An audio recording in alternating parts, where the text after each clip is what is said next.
अस्सलाम वालेकुम मेंबर्स जी। तो आज हमारा टॉपिक ऑफ डिस्कशन है जॉइंट्स के हवाले से कि जॉइंट्स क्या होते हैं, जोड़ क्या होते हैं, इनकी टाइप्स क्या हैं, ये इनकी फ़र्दर क्लासिफिकेशंस कौन कौन सी होती हैं, ये कहाँ कहाँ पर जो मेजर टाइप्स ऑफ जॉइंट्स हैं वो कहाँ कहाँ पर पाई जाती हैं।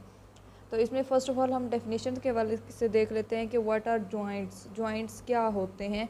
तो बेसिकली ऐसी जगह जहाँ पर दो हड्डियाँ आपस में मिलती हैं, ठीक है। The place where two bones meet is called joint, ठीक है। कि दो हड्डियाँ जहाँ पर भी आपस में एक दूसरे के साथ मिलेंगी, टकराएंगी, उसको हम जॉइंट कहते हैं, जोड़ कहते हैं। ओके।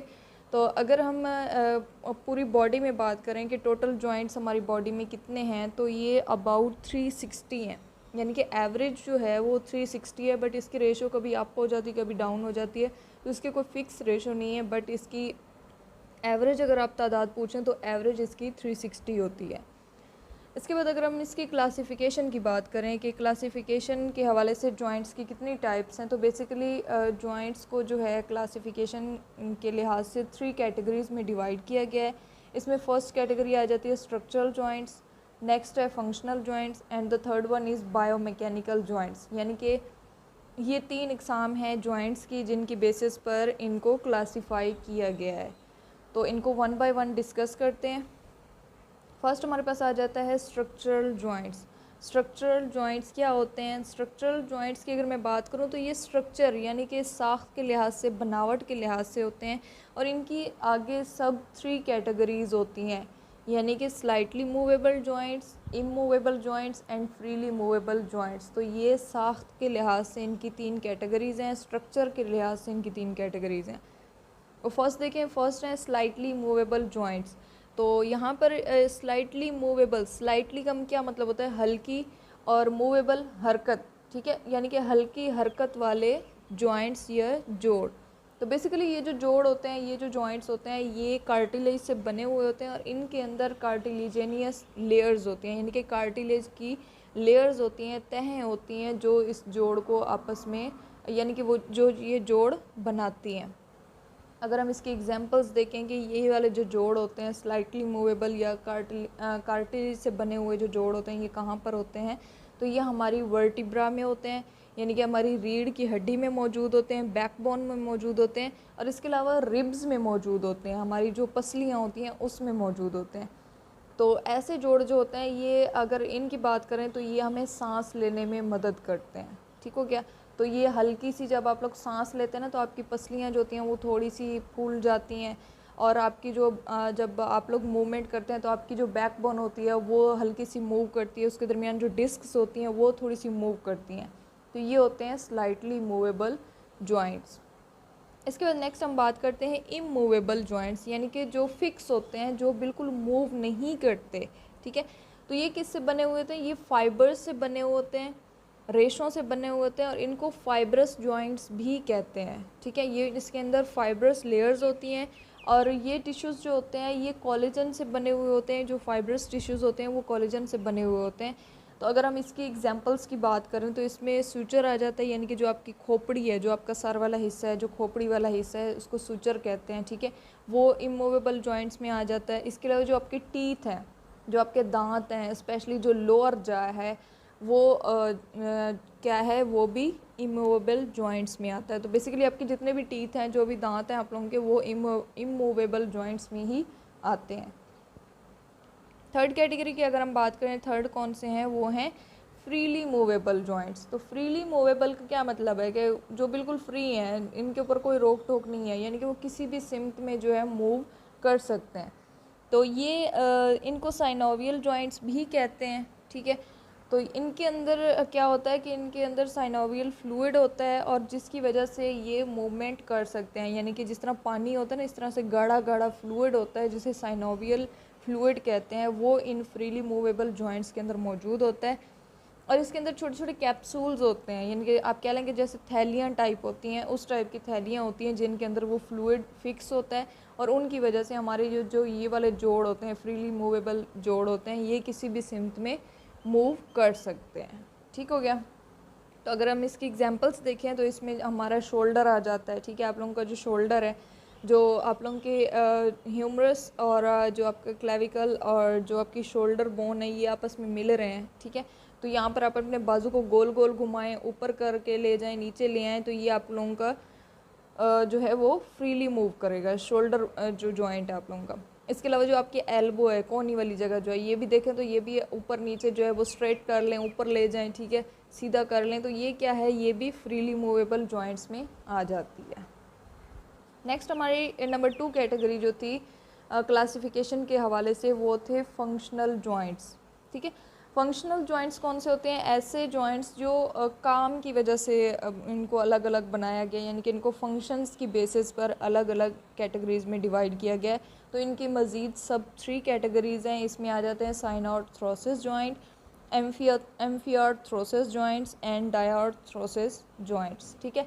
तो हम फर्स्ट ऑफ ऑल इसको पढ़ते हैं। जो फर्स्ट हमारा है फंक्शनल जॉइंट में साइनॉर्थ्रोसिस जॉइंट्स, तो इसके हवाले से अगर मैं बात करूँ तो ये भी एक तरह से इमूवेबल जॉइंट है, ठीक है। ये अपनी जगह पर फिक्स रहता है और इसके अलावा ये बहुत ही स्ट्रॉन्गेस्ट एंड स्टेबल जॉइंट्स में काउंट किया जाता है। जो ये साइनॉर्थ्रोसिस जॉइंट है ना, इनको आप कह सकते हैं कि ये स्ट्रॉन्गेस्ट एंड स्टेबल जॉइंट है, ठीक हो गया। तो इसमें फर्स्ट आ जाते हैं गोम्फोसिस। गोम्फोसिस जो है वो टूथ को कहते हैं, टूथ यानी कि गम, ठीक है। गम जो है वो टूथ को कहते हैं। तो गोम्फोसिस यानी कि आपके जो टूथ है, आपके जो दांत हैं, वो इसमें आ जाते हैं। इसके अलावा सूचर, सूचर मैंने पहले भी आप लोगों को बताया, जो हमारे स्कल है, जो हमारी खोपड़ी है, उसको सूचर कहते हैं। तो स्कल बोन्स इसमें आ जाती हैं, वो जो आपस में एक दूसरे के साथ जुड़ी हुई होती हैं जॉइंट्स के ज़रिए, उनको कहते हैं। इसके बाद है सेंडिस्मोसिस। तो सेंडिस्मोसिस जो होती है ये बेसिकली ऐसी मूवमेंट प्रोड्यूस करते हैं जो हमें पता नहीं चलता, यानी कि बहुत ही माइन्यूट सी, बहुत ही लिटिल सी आप कह सकते हैं कि मूवमेंट अलाउ करती हैं, बट ऐसी मूवमेंट जो हमें पता नहीं चलता। जस्ट लाइक हमारी टिबिया एंड फिबुला है, ठीक है। ये जो दोनों बोन्स आपस में इंटरकनेक्टेड हैं, एक ही जगह पर मौजूद हैं, लेकिन उन दोनों के दरमियान भी थोड़ी सी मूवमेंट होती है। तो वो किसकी वजह से होती है? वो सेंडिस्मोसिस की वजह से होती है।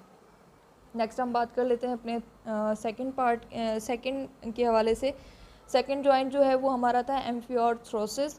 तो एम्फिऑर्थ्रोसिस जो होते हैं ये स्लाइटली मूवेबल होते हैं, यानी कि ये बिल्कुल ये हल्की सी हरकत देते हैं, यानी कि हमें पता चलता है कि यहाँ पर हरकत हो रही है।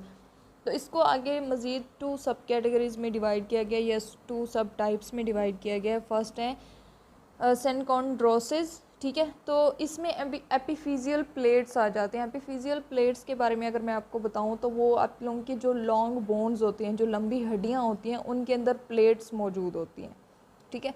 तो ये जो बोन्स वाला एक पोर्शन है उसके अंदर आप लोगों को डिटेल से बता दिया जाएगा। वहाँ पर आप देख लेना कि जो एपिफिजियल प्लेट्स होते हैं उसके अंदर जो मूवमेंट होती है उसको सेनकॉन्ड्रोसिस कहते हैं, या उसको सेनकॉन्ड्रोसिस जॉइंट कहते हैं। इसके बाद नेक्स्ट आ जाता है सेम्फिसिस। तो सेम्फिसिस जो है ये आप लोगों की जो प्यूबिक बोन है उसके अंदर पाई जाती है। इसके अलावा जो वर्टिब्राज हैं, जो इंटरवर्टिब्रल डिस्क से आपस में कनेक्टेड है, ठीक है। आप लोगों की जो रीढ़ की हड्डी है, जो वर्टिब्रा है, वो छोटी छोटी डिस्क से आपस में कनेक्टेड है। तो उसमें जो मूवमेंट होती है ये आप लोगों के जो पेल्विक गिर्डल में, जो कोले की हड्डी में आप लोगों की प्यूबिक बोन की वजह से जो एक मूवमेंट होती है, ठीक है, उसको आप कह सकते हैं कि ये सेम्फिसिस जॉइंट की वजह से वो मूवमेंट होती है। ओके, इसमें थर्ड हमारा आ जाता है डायऑर्थ्रोसिस। तो डायऑर्थ्रोसिस जो होता है ये फ्रीली मूवेबल जॉइंट है, ठीक है। तो इसमें भी वही साइनोवियल फ्लूइड के कैप्सूल्स मौजूद होते हैं जो इसमें मूवमेंट प्रोड्यूस करते हैं। नंबर थर्ड हमारी आ जाती है जो हम लोगों ने क्लासिफिकेशन के बारे में पढ़ा। तो थर्ड क्लासिफिकेशन जो थी वो थी बायोमैकेनिकल जॉइंट्स, ठीक है। बायोमैकेनिकल जॉइंट्स ये भी आप कह सकते हैं कि एक तरह से काम के लिहाज से आ जाते हैं, या मैकेनिकल जो इसके अंदर है उसके लिहाज से इस जॉइंट को क्लासिफाई किया गया। तो इसको मज़ीद 3 कैटेगरीज़ में डिवाइड किया गया। फर्स्ट आ जाते हैं simple joints, second compound joints and the third one is complex joints. तो फर्स्ट के बारे में अगर हम पढ़ें तो ये ऐसा सिंपल जॉइंट है, यानी कि सादा, सिंपल मीन सादा, जहाँ पर 2 बोन्स आपस में एक दूसरे को मीट कर रही हैं, इनके 2 बोन्स जो आपस में कनेक्ट कर रही हैं, उसको हम कह सकते हैं कि ये सिंपल जॉइंट है, ठीक है। नंबर सेकंड पर अगर हम इसकी बात करें तो ये जो कंपाउंड जॉइंट्स हैं, यहाँ पर कंपाउंड का मतलब क्या होता है? कंपाउंड होता है जब दो से ज़्यादा चीज़ें जब आपस में मिल रही होती हैं, ठीक है, यानी कि तीन से ज़्यादा, दो या दो से ज़्यादा चीज़ें जो आपस में मिल रही होती हैं उसको कंपाउंड कहते हैं। तो कंपाउंड बोन्स में कंपाउंड जॉइंट मीन्स 3 या मोर देन 3 बोन्स जब आपस में कनेक्टेड होती हैं। जस्ट लाइक हमारी जो रिस्ट है, हमारी जो कलाई है, ठीक है, कलाई में क्या है, रेडियस आ रही है एक तरफ से और आगे से 8 कार्पल बोन्स जो हैं वो आपस में कनेक्ट हो रही हैं। तो यहाँ पर 9 बोन्स जो हैं वो आपस में कनेक्ट होकर कौन सा जोड़ बनाती हैं, कौन सा जॉइंट बनाती हैं, रेडियो कार्पल जॉइंट, ठीक है। तो इस तरह के जो जॉइंट्स होते हैं उनको आप कह सकते हैं कि ये कंपाउंड जॉइंट्स हैं। नंबर 3 पर हमारा आ जाता है कम्प्लेक्स जॉइंट्स। तो कम्प्लेक्स जॉइंट्स कौन से होते हैं, ऐसे जॉइंट्स यहाँ पर दो या दो से ज़्यादा आर्टिकुलेशन सर्फेसिस आपस में कनेक्ट करती हैं, ठीक है, दो या दो से ज़्यादा सर्फेसिस आपस में कनेक्ट कर रही होती हैं। तो बेसिकली जो सिंपल जॉइंट था ना जहाँ पर दो बोन्स मीट कर रही थी, उस दो बोन्स को कहते हैं कि आर्टिकुलेशन सरफेस, ठीक है। तो यहाँ पर कम्प्लेक्स में होता है कि जब दो या दो से ज़्यादा आर्टिकुलेशन सर्फेसिस आपस में कनेक्ट करेंगी तो उसको हम कहते हैं कि वो कम्प्लेक्स जॉइंट है, ठीक है। तो इसमें आर्टिकुलर डिस्क्स आ जाती हैं और मेनिस्कस भी आ जाती है। Do subscribe and share our channel. Also press the bell icon for new videos and updates.